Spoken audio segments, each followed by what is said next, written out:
Hello everyone, welcome back to my YouTube channel. मैं हूं रंजेब और आप देख रहे हैं बीटेक विजन कंप्यूटर इंस्टीट्यूट। दोस्तों, आज की क्लास में हम सीखेंगे कि एमएस एक्सेल में अटेंडेंस शीट के आधार पर सैलरी शीट कैसे बनाई जाती है। अगर आपने हमारी पिछली अटेंडेंस शीट वाली क्लास देखी है तो उसमें हमने सीखा था कि एम्प्लॉय की अटेंडेंस शीट को एक्सेल में किस तरह से मैनेज किया जाता है, और आज हम उसी अटेंडेंस के आधार पर सैलरी कैलकुलेट करने की पूरी सैलरी शीट तैयार करेंगे। क्योंकि एम्प्लॉय की सैलरी में उसकी अटेंडेंस का बहुत इंपॉर्टेंट रोल होता है, कितने दिन प्रेजेंट रहा, कितने दिन लीव रही, और उसी के आधार पर सैलरी कैसे कैलकुलेट होगी। आज हम यह सब प्रैक्टिकल तरीके से सीखेंगे। अगर आपने पिछली अटेंडेंस वाली क्लास नहीं देखी है तो सबसे पहले उसे ज़रूर देख लीजिए, क्योंकि आज की सैलरी शीट उसी के डेटा और फार्मूला पर आधारित है।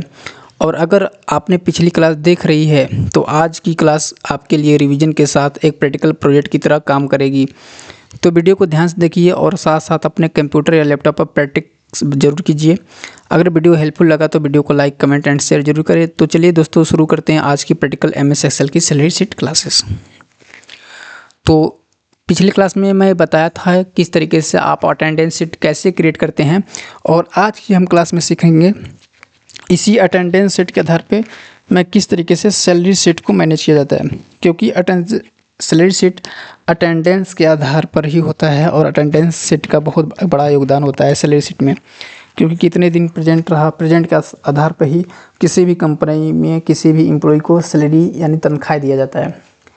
तो मैं क्या करता हूँ, इसका नाम दे देता हूँ। सबसे पहले ये जो सीट है, सीट का नाम दे देता हूँ। ये क्या है? ये अटेंडेंस सीट है। और जो सीट 2 है, इसका सीट 2 ले लेता हूँ, और सीट 2 का जो नाम मैं दे देता हूँ, ये सीट 2 का नाम सैलरी सीट है। सैलरी सीट मैं बनाने वाला हूँ। तो मैं यहाँ पे ये जो था ना, ये इसी को मैं कॉपी कर लेता हूँ, क्योंकि मैं यही एम्प्लॉय नेम और ये डिजाइनेशन मैं ले लेता हूँ। इसी के आधार पे ही मैं बताने वाला हूँ इनके एग्जाम्पल के तौर पे। तो मैं यहाँ पे पेस्ट कर देता हूँ, और अल्ट एच ओ आई से ऑटो विथ एडजस्ट कर लेता हूँ। और यहाँ पे मैं लिख देता हूँ, जैसे ये बेसिक सैलरी है, बेसिक सैलरी। और यहाँ पे लिख देता हूँ जैसे पे डे, और यहाँ पे ओवर टाइम, और यहाँ पे करेंट मंथ बेसिक सैलरी, और डीए लिख देता हूँ जो कि 10% दिया जाएगा, और एचआरए भी दिया जाएगा, और ग्रोस सैलरी, ग्रोस सैलरी, और पीएफ, और नेट सैलरी। इतना। अब मैं जो बेसिक सैलरी है इसको मैं क्या करता हूँ, मर्ज एंड सेंटर करके रैप टेस्ट कर देता हूँ। और पे डे को भी मैं merge and centre, overtime को भी मर्ज एंड सेंटर, और सीएम करंट बेसिक को मर्ज एंड सेंटर, और DA 10% merge and centre, HRA को भी merge and centre, gross salary wrap text merge and centre, और पीएफ को भी मर्ज एंड सेंटर कर लेता हूँ, और नेट सैलरी को भी मर्ज एंड सेंटर और रैप टेस्ट। और इतने को मैं सिलेक्ट करके मैं क्या कर देता हूँ, सेंटर अलाइनमेंट कर देता हूँ।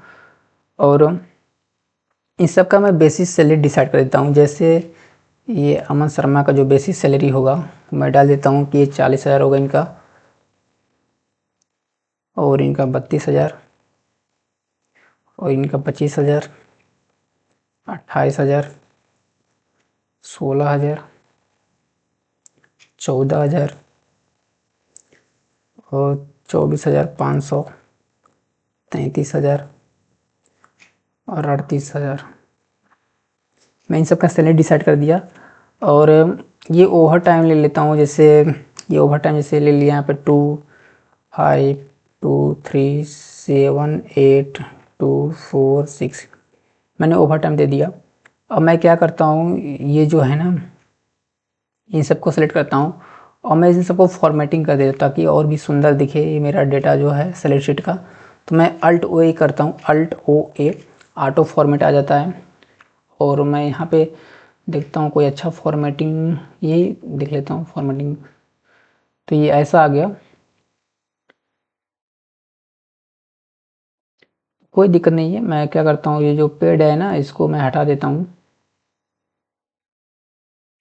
और इन सबको भी मैं हटा देता हूँ। और यहाँ पे जैसे ये जो डेटा है ना, यहाँ पे कर देता हूँ नो फिल। नो फिल कर देता हूँ, कुछ सही दिखेगा। लेकिन मैं बॉर्डर भी लगा देता हूँ यहाँ से, इतना इतना मैं बॉर्डर लगा देता हूँ। ये बॉर्डर लगा दिया, आपको सही दिख रहा है। और बॉर्डर में इन सब पे भी कर देता हूँ, हेडिंग पे भी, ताकि सही दिखे। अब अच्छा दिख रहा है डेटा। और ये आउटसाइड में मैं क्या करता हूँ, ठीक आउटसाइड बॉर्डर दे देता हूँ, ताकि चारों तरफ अच्छा दिखे, अच्छा लाइनिंग में। ये अब सही दिखेगा। डेटा को बराबर में एडजस्ट कर लेता हूँ ताकि सुंदर दिखे डेटा।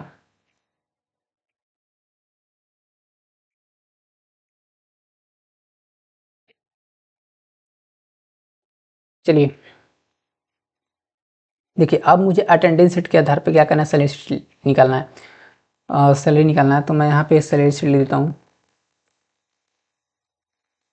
और इतना मैं सिलेक्ट करके मार्जिन सेंटर, इतना सिलेक्ट करके मार्जिन सेंटर करके, और सेंटर में करके इसको साइज को बढ़ा दिया। और यहाँ पे क्लिक करके मैं कलर यही दे देता हूँ जो अटेंडेंस शीट में कलर दिया हूँ।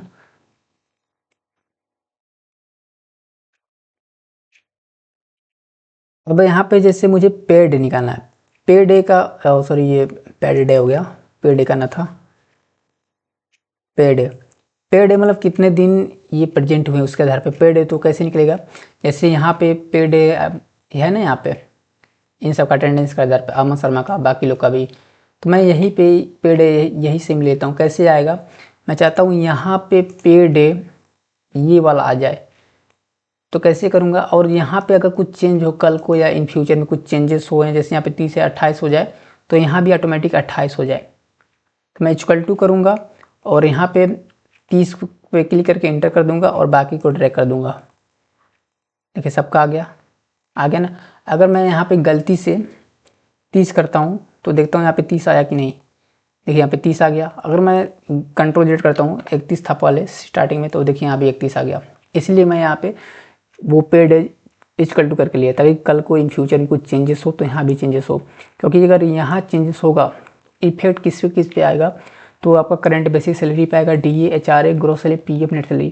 क्योंकि जितने भी सैलरी सेट में जितने भी अलाउंस डिडक्टेड और कंट्रीब्यूट जो भी चीज़ किया जाता है, आपका पीएफ हुआ, ग्रॉस सैलरी हुआ, नेट सैलरी हुआ, एचआरए, डीए, सीएम जो भी है, वो आपका बेसिक सैलरी के साथ साथ आपका पे डेज पे इम्पोर्टेंस होता है। अगर पे डेज खराब हुआ, पे डेज जीरो हुआ तो सब खराब। पे डेज का ज़्यादा हुआ तो ये भी ज़्यादा, पे डेज कम तो ये भी कम। लेकिन मैं मैनेज करके चलूँगा इस तरीके से, कुछ ज़्यादा कम ना हो। तो कैसे मुझे निकालना है, जैसे यहाँ पे जैसे कोई भी कंपनी हो या कोई भी प्राइवेट या गवर्नमेंट सेक्टर हो, वो आप जब काम करते हैं, जब भी आप ज्वाइनिंग होता है आपका, तो वहाँ पे आपका एक बेसिक सैलरी डिफाइन किया जाता है कि आपका मंथली इतना सैलरी दिया जाएगा यहाँ पे जॉब के आधार पे। तो आपका मंथली कितने दिन पे दिया जाता है, कोई महीना देखो फरवरी 28 या लीप ईयर के बाद 29 को होता है, और 30 और 31 यही तो होता है। लेकिन आपका जो कंपनी होता है, वो कंपनी अपने हर एम्प्लॉय को 30 दिन के आधार पर ही वो सैलरी देता है। भले 31 दिन का मंथ हो, तो आप बोलोगे एक दिन मैंने एक्स्ट्रा किया तो उसका सैलरी नहीं, वो आपका नेक्स्ट मंथ में 29 दिन का रहेगा तो उसमें 30 दिन एडजस्ट कर लेगा। लेकिन आपका सैलरी हमेशा 30 दिन का ही कंपनी देती है। अगर आप बोलोगे कि तो 28 का महीना रहेगा, तो 2 दिन तो मेरा गया, 2 दिन काट के देगा, 28 दिन का नहीं। अगर 28 का महीना है फिर भी आपका 30 दिन का ही सैलरी दिया जाएगा। ठीक है, इतना समझ लेना है।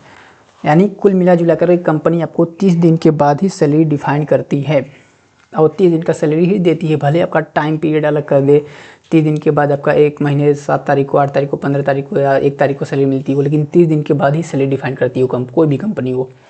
तो जैसे यहाँ पे अमन शर्मा जो मैनेजर हैं, और इनका जो बेसिक सैलरी वो 40,000 है, और इन्होंने 31 दिन मैंने काम किया, और ओवर टाइम 2 घंटे किया। और ये भी जानिए, जो कंपनी में होता है ना, वो आपका 24 घंटे का एक दिन का सैलरी अलग बनती है, और जो घंटे के हिसाब से काम अलग बनता है। जैसे अब जो आप काम कर रहे हैं वो 9 घंटे की भी ड्यूटी हो सकती है, 8 घंटे की भी ड्यूटी हो सकती है, 10 घंटे की, 12 घंटे की। कुछ लोग ओवर टाइम 1 घंटा 1.5 घंटा करके 14-13 घंटे काम कर लेते हैं। ठीक है, मतलब सैलरी ग्रो करने के लिए। तो डिपेंड करता है, अगर हाई सैलरी हो रही है या कम सैलरी हो रही है, आपका अपसेंट के आधार पे या इंक्रीज हो रही तो आपका ओवर टाइम के आधार पे ऐसा होता है। तो मुझे बेसिक सैलरी ये आपका 40,000 है, इन्होंने 31 दिन प्रेजेंट रहा तो कंपनी तो 30 दिन का सैलरी देगी, तो मुझे 31 दिन के जहाँ पे 30 दिन का सैलरी निकालना है। तो मुझे कैसे फाइंड करना है? तो सबसे पहले जो ये तो 30 दिन का, जैसे ये दिख रहा है ना कि ये जो 40,000 है वो कितने दिन का है? ये 30 दिन का है। मतलब 30 दिन का मतलब ये 30 दिन आपका क्या हुआ? 1 मंथ कंपनी 30 दिन को मानती है, ठीक है। 30 दिन को कंपनी 1 मंथ मानती है, यानी 1 मंथ में आपका 40,000 वो अमन शर्मा को हुआ। तो सबसे पहले मुझे ये फाइंड करना है कि एक दिन का सैलरी कितना हुआ। तो मैं इक्वल टू करूँगा, मैं 40,000 को ले लूँगा और डिवाइड कर दूंगा 30 से। तो मुझे एक दिन की सैलरी होगा, यानी 1333 रुपये 33 पैसे, इतना एक दिन का सैलरी हुआ। लेकिन मुझे एक दिन के सैलरी के साथ मुझे पता करना है कि 30 दिन का सैलरी कितना हुआ। तो मैं गुणा कर दूंगा 30 दिन, तो मुझे पता चल जाएगा कि एक दिन का जो सैलरी है, सबसे पहले मैं यहाँ पर ये कर देता हूँ, एक दिन का सैलरी कितना है? इतना। तो मुझे 30 दिन का सैलरी पता करना है, तो इस पर क्लिक करके मल्टीप्लाई कर देंगे 30 से, पता चल जाएगा ना 40,000। तो सेम 40,000 मुझे यहाँ पे बार बार फार्मूला ना लगाना पड़े, तो मैं यहीं पे कर देता हूँ, इक्वल टू करता हूँ 40,000 को ले लेता हूँ और डिवाइड कर देता हूँ 30 से। एक दिन का सैलरी पता चल गया और उसी को मल्टीप्लाई कर देता हूँ मैं कितना से? 30 से। तो मुझे पता चल जाएगा कि 30 दिन का सैलरी कितना हुआ। अगर मैं यहाँ पे 28 से कर देता हूँ तो 28 दिन का पता चलेगा सैलरी कितना हुआ। लेकिन मैं यहाँ पे क्या करता हूँ, 30 दिन का सैलरी करता हूँ, तो 30 दिन का मुझे पता चल गया। ठीक है, समझ में आ रहा है। लेकिन मुझे यहाँ पे कंडीशन ये करना है कि जिनका पे डेज 31 दिन हो या 30 से ज़्यादा हो, फिर भी वो कंपनी 30 दिन का ही सैलरी देगी। देखिए इनका 31 दिन आ गया, अगर मैं यहाँ पे क्या कर दूँ, इक्वल टू करके यहाँ पे 30 दिन मल्टीप्लाई 31 कर दूँ तो यहाँ पे ज़्यादा हो जाएगा। एक दिन का तो एक्स्ट्रा सैलरी आ गया ना, यहाँ पे एक दिन का तो एक्स्ट्रा सैलरी आएगा, क्योंकि एक दिन का सैलरी कितना है? 1333 रुपये, और एक महीने का सैलरी कितना है? 40,000, यानी 40,000। एक दिन का सैलरी कितना है? 1333 रुपये 33 पैसा। तो मुझे यहाँ पे 31 दिन का सैलरी निकालेंगे तो इतना आएगा ना। लेकिन मुझे 31 दिन का सैलरी नहीं चाहिए, मुझे 30 दिन का चाहिए, क्योंकि कंपनी सभी एम्प्लॉय को 30 दिन के आधार पे ही सैलरी देती है। तो मुझे यहाँ पे कंडीशन करना है कि जो भी एम्प्लॉय अगर 30 दिन से ज़्यादा प्रेजेंट हो, उनका 30 दिन का ही सैलरी दे। अन्यथा 30 दिन से ज़्यादा प्रेजेंट ना हो, 30 दिन 29 28 27 25 26 ऐसा प्रेजेंट हो, तो उनके पे डेज के आधार पर ही वो क्या करे? सैलरी दे। तो कैसे करूँगा? मैं इक्वल टू करूँगा, इक्वल टू सबसे पहले मुझे एक दिन का सैलरी निकालना है। तो जैसे मैं 40,000 ले लिया, डिवाइड कर दिया 30 से, तो एक दिन का सैलरी पता चल गया, यानी 24 घंटे का सैलरी पता चल गया, मतलब 30 दिन का। और मल्टीप्लाई कर दूंगा किससे? पे डेज के। तो ये तो पता चल गया 31 दिन का। लेकिन मैं यहाँ पे अगर मैं 30 दिन कर दूं तो मुझे 30 दिन का सैलरी पता चलेगा। लेकिन मैं यहाँ पे एक कंडीशन दे दिया कि इफ़ अगर जिनका पे डेज 30 दिन से ज़्यादा हो, यानी जो एम्प्लॉय 30 दिन से ज़्यादा प्रेजेंट हो, यानी 31 दिन प्रेजेंट हो, तो उनके सैलरी से उनका जो बेसिस सैलरी है ना, वो 30 दिन का ही काउंट हो। ठीक है, 30 दिन का ही काउंट के आधार पर ही सैलरी मिले। अन्यथा अगर ऐसा ना हो, मतलब अगर 30 दिन से कम हो पे डे, मतलब जो पे डे दिया उसके आधार पर हो, तो बेसिक सैलरी से उनका 30 दिन के आधार पर वो पे डे के आधार पर मिले। नहीं समझ आया? जैसे मैंने यहाँ पे कंडीशन ये दे दिया कि जिनका पे डे, यानी जो स्टूडेंट अगर 31 दिन प्रेजेंट हो गया, तो उनके बेसिक सैलरी से 30 दिन का ही काउंट करेगा, 30 दिन के आधार पे वो बेसिक सैलरी मिलेगा। लेकिन जिनका सैलरी 40,000 है और उनका पे डे 30 दिन से कम है, तो उनका बेसिस सैलरी से 30 दिन का ही काउंट करेगा। मतलब कुल मिला के कंपनी आपसे 30 दिन का ही सैलरी देगी, 30 दिन से ज़्यादा का सैलरी नहीं देगी। 30 दिन से कम का सैलरी दे सकती है अगर आपका एब्सेंट हुआ तो मैंने यही फाइंड किया कि जिनका पे डे, जिनका प्रेजेंट 30 दिन से ज़्यादा हो, तो उनका एक दिन के बेसिक सैलरी के आधार पे 30 दिन का काउंट करें। अगर ऐसा ना हो यानी बेसिक सैलरी अगर 30 दिन से ज़्यादा ना हो, तो उनका सैलरी 30 दिन का ही काउंट करें। मैंने ऐसा कर दिया, तो ये आ गया 40,000।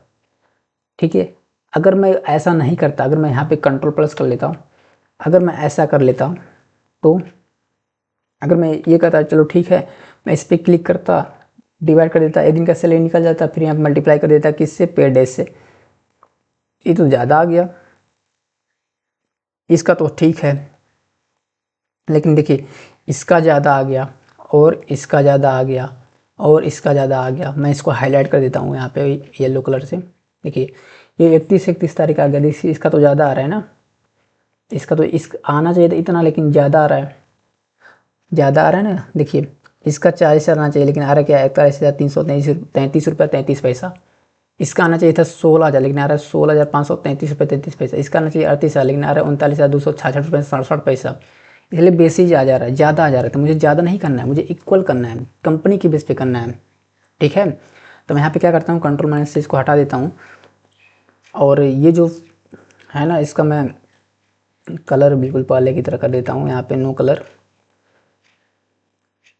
ठीक है, समझ आया। लेकिन मुझे यहाँ पे ओवर टाइम भी कैलकुलेट करना है। ओवर टाइम का मतलब क्या होता है, जो आपने काम किया, जैसे मान लिया आपने काम किया कितना, 9 घंटे।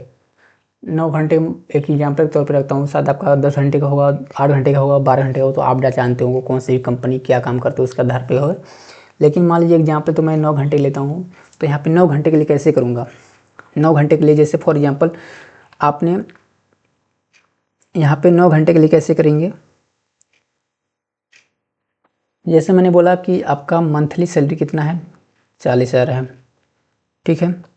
तो मैं एक दिन का फाइंड करूँगा तो कितना आएगा, 1333 पैसे। लेकिन मैं चाहता हूँ मेरा ड्यूटी 9 घंटे का है, तो मैं डिवाइड कर दूंगा 9 से। अगर 12 घंटे का तो डिवाइड करेंगे 12 से। अगर आपका 8 घंटे का है तो डिवाइड करेंगे 8 से, ठीक है। लेकिन मेरा 9 घंटे का ड्यूटी मैं 9 लिख दिया, तो मैं इंटर करूँगा तो आपका 1 घंटे यानी पर हावर्स का ये सैलरी बनेगा। आपने एक दिन का सैलरी पहले फाइंड किया, तो 40,000 डिवाइड बाई 30, तो एक दिन का सैलरी फाइंड हुआ। उसी तरीके से मैं चाहता हूँ कि 9 घंटे मैं काम करता हूँ, तो 9 घंटे के आधार पर मेरा 1 घंटे की सैलरी कितना हुआ, तो मैं यहाँ पे डिवाइड कर दूंगा 9, आ गया। तो 148 रुपये 148 पैसा मेरा 9 घंटे का, 9 घंटे में से 1 घंटे का सैलरी फाइंड हुआ। लेकिन मैं चाहता हूँ कि 9 घंटे में मैं 2 घंटे का, 9 घंटे काम करता हूँ और 2 घंटे मैंने ओवर टाइम किया, तो मल्टीप्लाई कर देगा 2, तो पता चल गया 296 रुपये 296 पैसा। तो ऐसे ही मुझे फाइंड करना है। तो जैसे मैं यहाँ पे क्या करता हूँ, ये करंट अमाउंट बेसिक में यहाँ पे क्लिक करता हूँ और यहाँ पे प्लस कर देता हूँ, और यहाँ पे क्लिक करके मैं क्या करता हूँ, यहाँ पे बेसिक सैलरी को लेता हूँ, डिवाइड कर देता हूँ 30 दिन। मतलब पहले मैंने 40,000 का जो सैलरी है उसको मैंने एक दिन का फाइंड किया पर डे का, फिर उस पर डे में मैं पर हावर्स का मैंने निकाला, तो डिवाइड कर दिया 9 से। 9 घंटे का ड्यूटी है, और मैं डिवाइड कर देता हूँ किससे, और सॉरी मल्टीप्लाई कर देता हूँ किससे, ओवर टाइम से। यानी मैंने क्या किया, मेरा बेसिक सैलरी है 40,000 और मैंने एक दिन का निकाला, तो कितना आया, 1333 पैसा, ये एक दिन का सैलरी आया। लेकिन मुझे एक दिन का काम कितना घंटा होता है, 9 घंटे, तो मैंने 9 घंटे ऐड किया, तो कितना आया था, 9 घंटे के आधार पे मेरा सैलरी इतना ही आया था। अभी देख लेता हूँ इसको, पहले मैं 9 घंटे के आधार पर देखा, फिर 9 घंटे के आधार पर मैंने 9 घंटे में 1 घंटे का सैलरी फाइंड किया, तो कुछ आ रहा था इधर, मैं दिखा रहता हूँ अभी। जैसे मैं यहाँ पे क्लिक किया 40,000 ये डिवाइड बाई 30 डिवाइड बाई 9, तो ये 1 घंटे का सैलरी आया ना, 148 पैसे। अगर मैं 2 घंटे का देखना चाहता हूँ तो मल्टीप्लाई कर दूंगा 2, तो वही सेम मैंने यहाँ पे काम किया है, तो सेम मैंने यही भी काम किया है, वही चीज़ें यहाँ पे ओवर टाइम से डिवाइड कर। अगर मैं यहाँ पे देखिए चेंज हो रहा है, अगर मैं यहाँ पे 0 कर दूँ तो यहाँ पे चेंज हो रहा है। अगर मैं यहाँ पे पे डे को ही हटा दूँ 0, सब खत्म। मैंने बोला ना कि सैलरी शीट अटेंडेंस शीट के आधार पे ही बनता है। अटेंडेंस शीट बहुत ज़्यादा इंपॉर्टेंट होता है, बिना अटेंडेंस शीट के आधार पे सैलरी शीट नहीं बन सकता। आ गया। अब मैं यहाँ पे क्या करता हूँ, ड्रैग कर देता हूँ। देखिए इस करेंट मंथ में मेरा पे डेज मैंने कितना दिन प्रेजेंट हुआ उसके आधार पर भी सैलरी आया है, और ओवर टाइम कितने किया उसके आधार पर भी सैलरी ऐड हुआ है। मतलब पे डेज के आधार पे, ओवर टाइम के आधार पे, मेरा बेसिक सैलरी के आधार पे करेंट मंथ की सैलरी निकल गया। अब मुझे डीए निकालना है। देखिए हर कंपनी में अलग अलग डीए मिलता है उसके बेसिक सैलरी या करंट बेसिक सैलरी पे।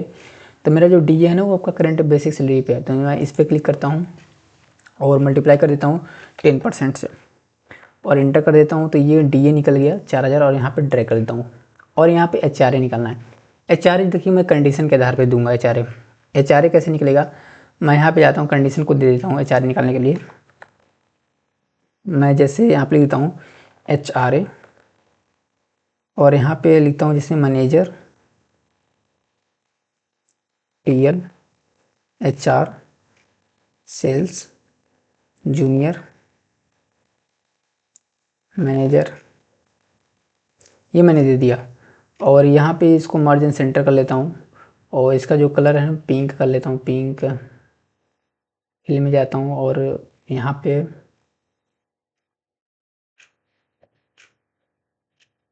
ये कर लिया और ओके कर दिया और इसका फॉन्ट कलर वाइट कर लेता हूँ और ये बोल्ड कर लिया। और मैं यहाँ पे जैसे मैनेजर का लिख देता हूँ, ये 15% मिलेगा ऑफ बेसिक सैलरी। और मैं इन सबको ड्रैग करके कंट्रोल डी कर दिया और control D control D control D control D. और मैंने यहाँ पे इसका जो टीएल होगा उसका मैं एचआरए 10% दूंगा। मैं यहाँ पे कंडीशन सेट कर रहा हूँ और यहाँ पे जो एचआर होगा वो 8% होगा और यहाँ पे जो सेल्स होगा ना उसका एचआरए कंडीशन वो 5% का होगा और यहाँ पे जूनियर मैनेजर होगा 12% का होगा।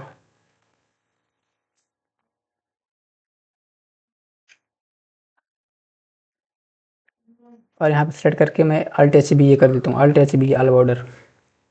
ये एचआरए का हो गया। ऐसे मैं पीएफ का भी कंडीशन सेट कर लेता हूँ। यहाँ पे पीएफ लिखता हूँ पीएफ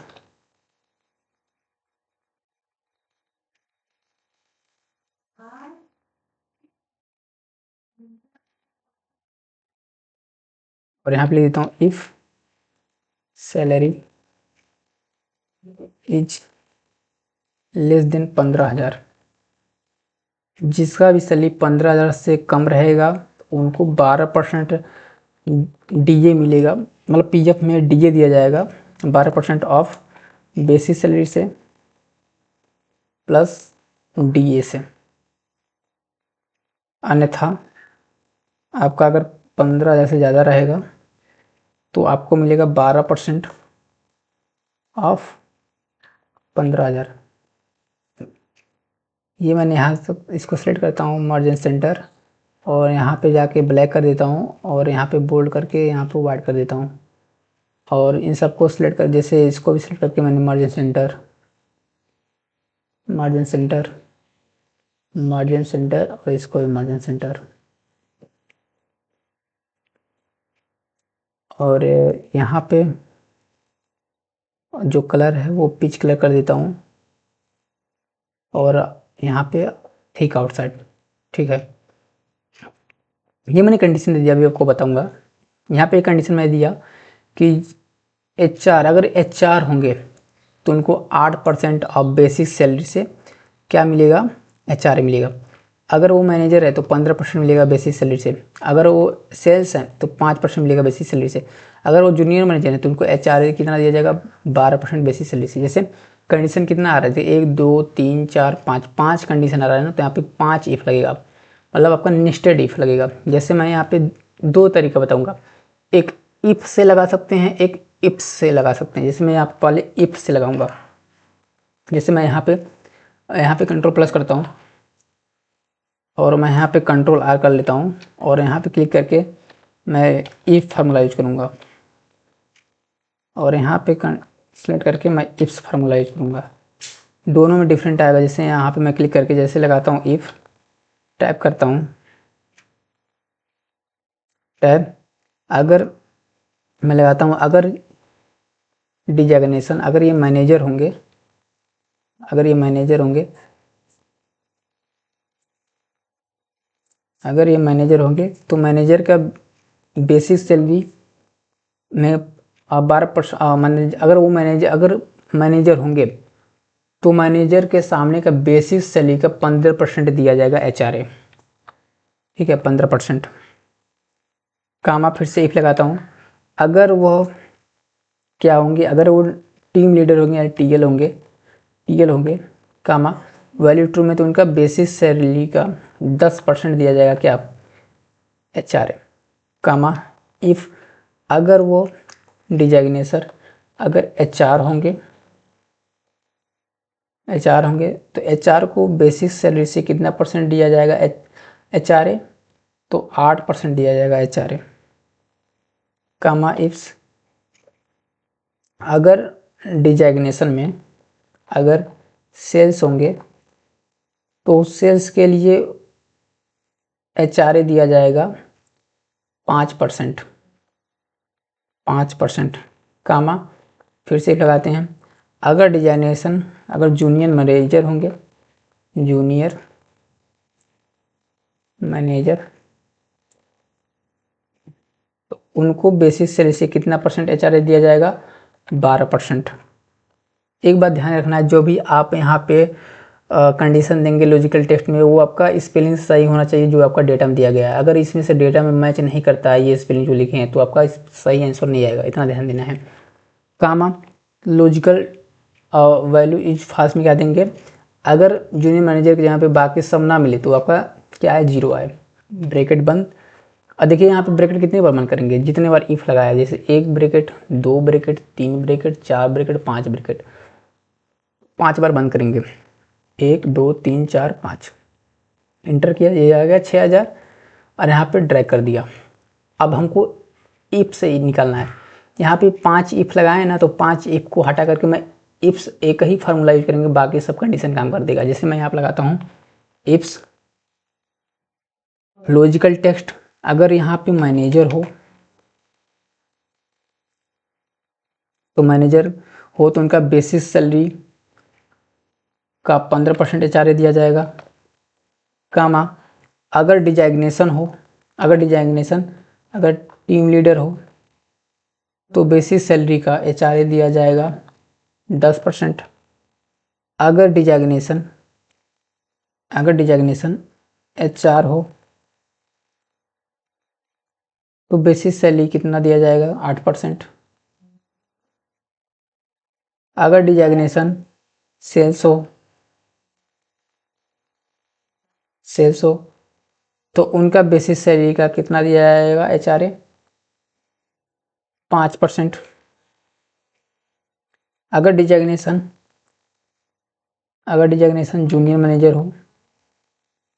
जूनियर मैनेजर हो तो उनका बेसिस सैलरी का 12% दिया जाएगा HRA, ब्रैकेट बंद कर दिया, इंटर। देखिए सेम आया, लेकिन ये फार्मूला आपका आसान लगेगा, कौन सा, देखिए सब सेम आया, मिला लीजिए सबके सब सेम आया। आपका इफ सब फार्मूला आसान है, क्योंकि आपका बार बार इफ में इफ नहीं लगाना पड़ेगा। यहाँ पे इफ में आपको 5 बार इफ लगाना पड़ता है, यहाँ पे बस एक ही इफ से काम चल जा रहा है, फार्मूला छोटा हो जा रहा है, यहाँ पे फार्मूला बड़ा हो जा रहा है। यहाँ पे देखिए फार्मूला बार में यहाँ देखिए छोटा हो जा रहा है, तो मैं हालांकि इसको हटा देता हूँ, इफ ही समझिए, और यहाँ पे जो ये कर दिया। अब ग्रोथ सैलरी का मतलब वो क्या होता है, जितने भी अलाउंसेस है ना, वो सबको ऐड किया जाता है। अलाउंसेस मतलब क्या होता है, जैसे current basic salary, DA, HRA, ठीक है, ये आपका ग्रोथ सैलरी में आएगा। तो मैं इक्वल टू करता हूँ current basic salary plus DA plus HRA, ये क्या होगा, ग्रोथ सैलरी। जितने भी अलाउंसेस जितने भी यहाँ पे ऐड किए जाते हैं वो ग्रोथ सैलरी में आता है। PF हमको तब निकाल दी थी, ये सरकार के द्वारा जो यहाँ PF निकाला जाता है, जो बताया गया है, सरकार ने जो बताया उसके आधार पर मैंने यहाँ पे डेटा दिया हूँ। यानी प्रोविडेंट फंड, PF जो होता है ना आपका, जब कंपनी में काम करते हैं तो आपका 6 महीने काम कर लेते हैं, तो वहाँ पे PF भी डिसाइड किया जाता है। यानी आपकी सैलरी से कुछ परसेंट आपका सैलरी काटा दिया जाता है, और काट कर आपका PF अकाउंट में सेव किया जाता है। और जब कंपनी छोड़ेंगे या कंपनी से जब रिटायरमेंट होते हैं, या जब कंपनी आपको कंपनी का मतलब आपको ट्रांसफ़र करती है, तो आपको PF रिफंड करती है, PF अकाउंट नंबर के थ्रू। यानी आप वहीं का पैसा है, बस वो सेव होता है इन फ्यूचर में, ताकि कल को आपको पैसा मिल सके। कंपनी आपका भी पैसा नहीं लेती है, बाकी सब पैसा लौटा देती है, आज नहीं तो कल लौटा देती है। तो PF हमको निकालना है। PF कैसे निकलेगा, जैसे यहाँ पे कंडीशन दिया गया है, जिनका सैलरी यहाँ पे दिया गया है कि जिनका ग्रोस सैलरी पीएफ कैसे निकलेगा, जिनका ग्रोस सैलरी अगर 15,000 से ज़्यादा है तो 15,000 का 12% पीएफ मिलेगा। जिनका सैलरी 15 से ज़्यादा है तो 15,000 का 12% क्या मिलेगा, जिनका salary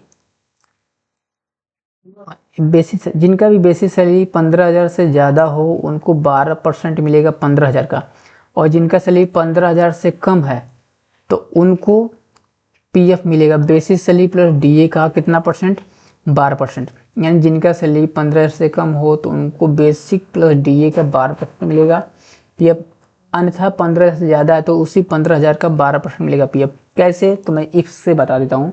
equal to if type करता हूँ, लॉजिकल टेक्स्ट में लेता हूँ, अगर बेसिक सैलरी ग्रेटर देन हो क्या 15,000, अगर जिनका सैलरी 15,000 से ज़्यादा हो, 15 से ज़्यादा हो तो 12% मिलेगा उसी 15,000 का। ये तो था लॉजिकल ट्रू में। अगर ऐसा ना हो, जिनका सैलरी 15 से ज़्यादा ना हो यानी 15,000 से कम हो तो क्या होगा, तो ब्रैकेट बंद कर दूंगा, तो इसी बेसिक सैलरी प्लस डीए का कितना परसेंट हमको मिलेगा, इसी बेसिक सैलरी प्लस डीए का मुझे 12% मिलेगा। ठीक है, कितना मिलेगा, 12%। मैं यहीं कर लेता हूँ, 12% मिलेगा, मल्टीप्लाई कर लेता हूँ। ठीक है, और यहाँ पे इंटर कर लेता हूँ, आ गया 1800, और यहाँ पे ड्रैग कर दिया, सबका आ गया। अब हमको नेट सैलरी निकालना है। नेट सैलरी का मतलब क्या होता है, ग्रोस सैलरी में से अगर माइनस कर देंगे पीएफ का तो नेट सैलरी आ जाता है। मैं इक्वल टू करता हूँ, ग्रोस सैलरी को लेता हूँ, माइनस करता हूँ पीएफ, इंटर करता हूँ, आ गया। अब जिससे ड्रैग करूँगा सबका आ गया। ठीक है, तो इस तरीके से आप एक अच्छा और प्रोफेशनल लेवल का सैलरी शीट बना सकते हैं। किसके आधार पर, विथ अटेंडेंस शीट के आधार पर। ठीक है, समझ में आया। इन सबको मैं क्या करता हूँ, डिलीट कर देता हूँ, और आप लोग कमेंट बॉक्स में बताइएगा कि सैलरी शीट कैसा लगा, और आप लोग प्रैक्टिस जरूर करिएगा। और हमारे चैनल पे अगर नए हैं तो सब्सक्राइब जरूर करिएगा इस चैनल को। तो इस तरीके से आप बना सकते हैं बिल्कुल एक प्रोफेशनल लेवल का अटेंडेंस शीट के साथ साथ सैलरी शीट। आई होप ये वीडियो आपको समझ में आया होगा। अगर ये वीडियो समझ में आया तो हमारे वीडियो को लाइक करिए, चैनल पे नए सब्सक्राइब, और हाँ, वीडियो को ज़्यादा से ज़्यादा शेयर जरूर करिए उन लोगों के पास जिनको एक्सेल में कुछ नहीं आता, और उनको भी शेयर करिए जो सीखने के लिए कुछ ना कुछ नया ट्रिक्स और टिप्स जानना चाहते हैं। तो मिलेंगे आपको नेक्स्ट वीडियो में नए टॉपिक के साथ, नए अंदाज में। तब तक हंसते रहिए, मुस्कुराते रहिए, अपना और अपनों का ख्याल रखिए। Bye bye, take care.